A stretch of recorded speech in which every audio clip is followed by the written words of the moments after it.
ابراہیم نے اٹھ کر دعا مانگی، سکون قلب مانگا، خوب تسلیم و رضا مانگی۔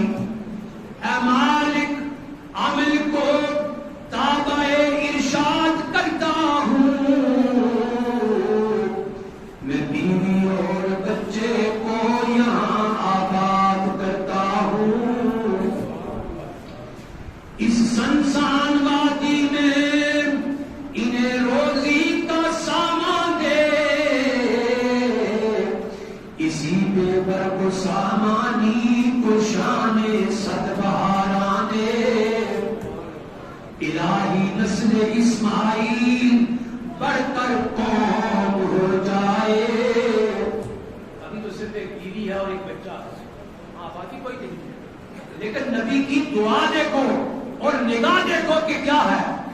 فرمایا کہ الہی نسل اسماعیل بڑھ کر قوم ہو جائے، یہ قوم ایک روز پابند صلاۃ و صوم ہو جائے۔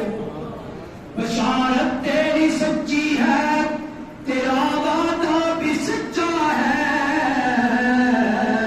بس اب تو ہی محافظ ہے، یہ بیوی ہے، یہ بچہ ہے۔ اللہ تعالی بتا اب سیدنا ابراہیم علیہ السلام نے اگر غور کریں تو ان دعاؤں کے اندر کیا مانگا ہے؟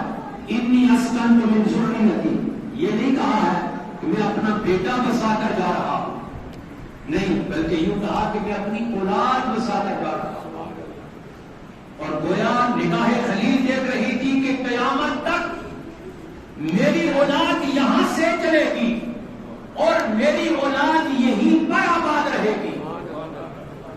اس لیے سیدنا ابراہیم علیہ السلام نے اللہ رب العالمین کی بارگاہ کے اندر یہ عرض کی کہ باری تعالیٰ میں اپنی اولاد کو بسا کر کے جا رہا ہوں۔ فرمایا کہ میری نسل پہلے بھولے، بے باد غیر ذی زرع، فرمایا کہ بے آب و بیا وادی کے اندر اللہ رب العالمین سے عرض کرتے ہیں کہ باری تعالیٰ میں جانتا ہوں کہ یہ بے آب و بیا وادی ہے، یہ کاشت کے قابل وادی نہیں ہے، یعنی اللہ کا نبی یہ جانتا ہے کہ یہاں کچھ کاشت نہیں ہوگا۔ تو آج تک اس دعا کے اور الفاظ کی تاثیر یہ ہے کہ وہاں کاشت کچھ بھی نہیں ہو رہا۔ اللہ کے نبی نے فرما دیا کہ یہ بے آب و گیا وادی ہے، یہ کاشت کے قابل نہیں ہے، لیکن تو پھلوں سے اس وادی کو بھر دینا۔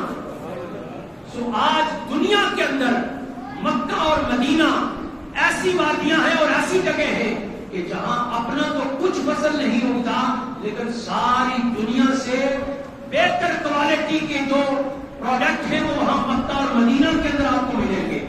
اگر پھلوں کی بات کریں تو مکہ کے اندر وہ پھل دیکھنے کو ملیں گے کہ جو جن ممالک کے اندر پھل اور فروٹ وہاں اگتے ہیں وہاں بھی میسر نہیں ہے۔ تو یہ نبی کی دعا کا اثر ہے، نبی کی دعا کا اثر ہے۔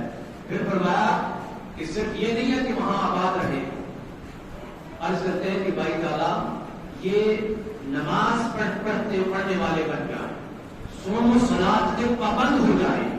تو گویا نماز اور صوم و صلات کی پابندی کی دعا ایسی مانگی کہ وہاں جو نماز پڑھنے جاتا ہے اسے 1,00,000 نمازوں کا ثواب ملتا ہے۔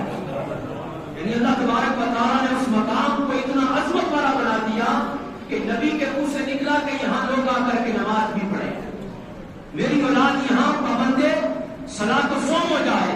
تو نبی کے منہ سے نکلی ہوئی دعا کا اثر یہ ہوا کہ وہ مرکز بن گیا، یعنی خانہ کعبہ